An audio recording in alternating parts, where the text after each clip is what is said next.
अभी अभी दिल्ली यूनिवर्सिटी ने एक नोटिस पब्लिश करा अपनी ऑफिशियल वेबसाइट पर डॉक्यूमेंट्स वेरिफिकेशन की रिगार्डिंग।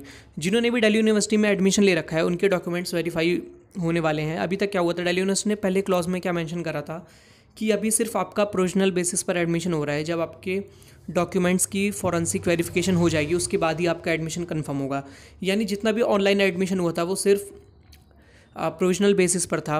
अब आपको क्या करना पड़ेगा, आपने जिस भी कॉलेज एंड कोर्स में एडमिशन ले रखा है उस कॉलेज वाले वो लोग आपको कांटेक्ट करेंगे और आपको उनकी मेल आईडी पर आपके डॉक्यूमेंट्स भेजने पड़ेंगे। जो जो अभी तक क्या करता आपने, अभी तक आप सभी लोगों ने सेल्फ अटेस्टेड फ़ोटोकॉपी भेजी थी, बट अब क्या करना पड़ेगा, इसमें आपको सेल्फ अटेस्टेड नहीं भेजना पड़ेगा।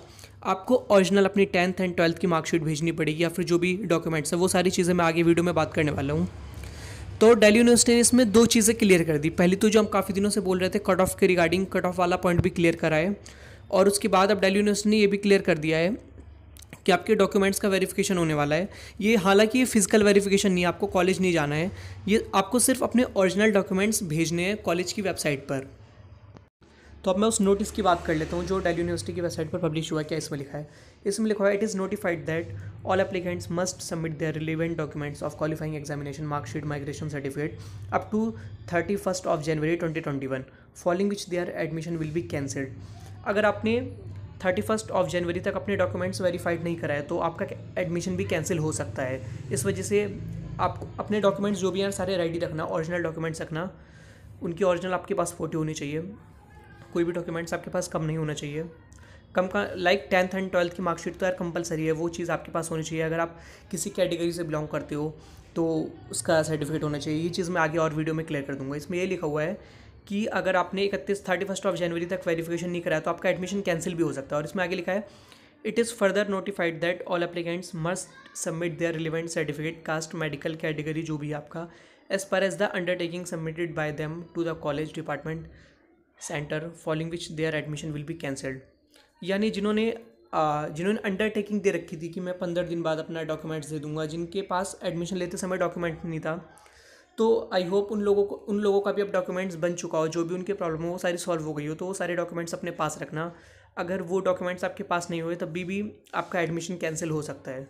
इसमें लिखा है as announced earlier there will be forensic verification of the uploaded documents by the respective college department centres whenever the students are required to be present physically. इसमें लिखा होता है जैसे पहले भी अनाउंस कर रखा था कि मतलब फिजिकली वेरिफिकेशन होगी, इफ़ एनी फिजिकल वेरिफिकेशन होगी। तो इसके आगे आगे अपना पॉइंट क्लियर करता हूँ। If at that stage it is found that information given by the applicants is false और is not supported by the document presented the admission will be immediately cancel, no fee will be refunded in such cases. Like काफ़ी बार किसी ने अगर गलत marksheet बनवा ली है कहीं से और मतलब एडमिशन इस बेसिस पर ले रखा है कि मार्कशीट गलत थी और उन्हें कुछ भी गलत लगा, तब भी एडमिशन कैंसिल हो जाएगा। हालांकि ऐसे केसेस नहीं होते हैं दिल्ली यूनिवर्सिटी में, ये उन्होंने अपने क्लॉज में सिर्फ मेंशन कर रखा है। तो जो मेन पॉइंट है वो ये है कि 31 जनवरी तक आपको आपके डॉक्यूमेंट्स वेरीफाई कराने हैं। आप जिस भी कॉलेज में, वो कॉलेज वाले आपको कॉन्टैक्ट करेंगे, कोई ईमेल आईडी देंगे आपको, उस ईमेल आईडी पे आपके डॉक्यूमेंट्स सेंड करने पड़ेंगे।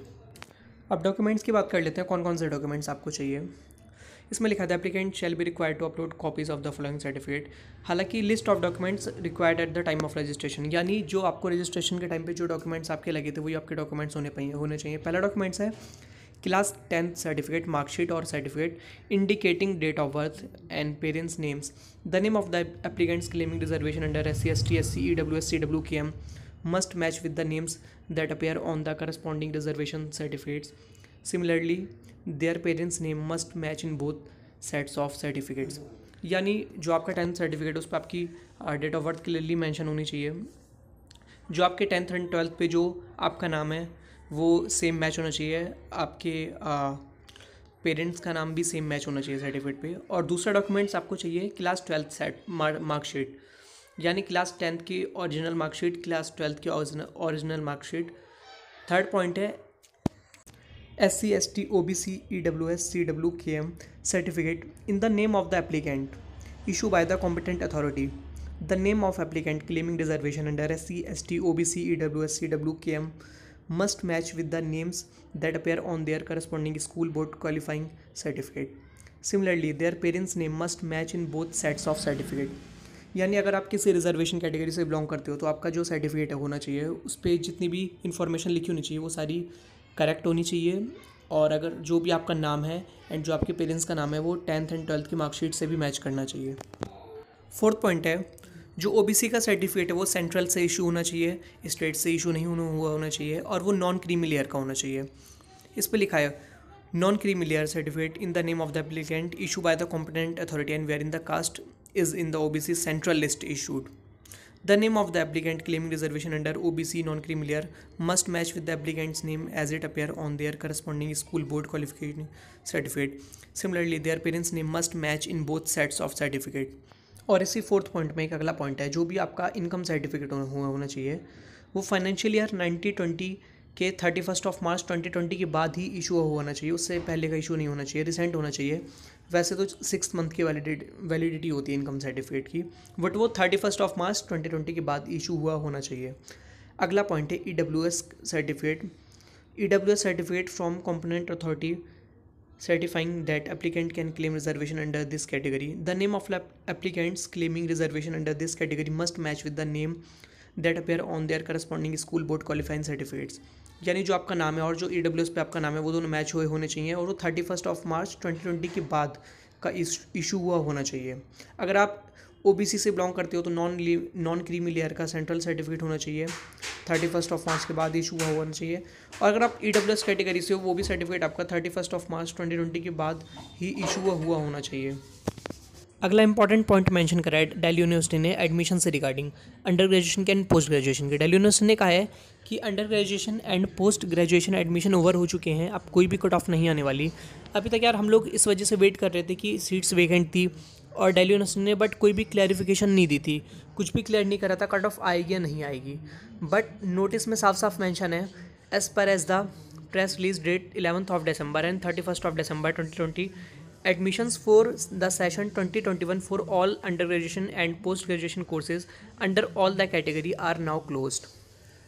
यानी under graduation and post graduation admission over हो चुके हैं, आप लोग बिल्कुल भी कट ऑफ का वेट मत करना, अब कोई भी कट ऑफ नहीं आने वाली। और जिन्होंने एडमिशन ले लिया है दिल्ली यूनिवर्सिटी में उनके डॉक्यूमेंट्स की फॉरेंसिक वेरिफिकेशन होगी, यानी उन्हें अपने ओरिजिनल डॉक्यूमेंट सेंड करने पड़ेंगे और वेरिफिकेशन होगी। और भी अगर आपका कोई डाउट है तो आप मुझे नीचे कमेंट सेक्शन में बता सकते हैं यार दिल्ली यूनिवर्सिटी से रिलेटेड, या फिर आप किसी दूसरे टॉपिक पर वीडियो चाहते हो तो वो भी आप मुझे बता सकते हो। Thanks for watching.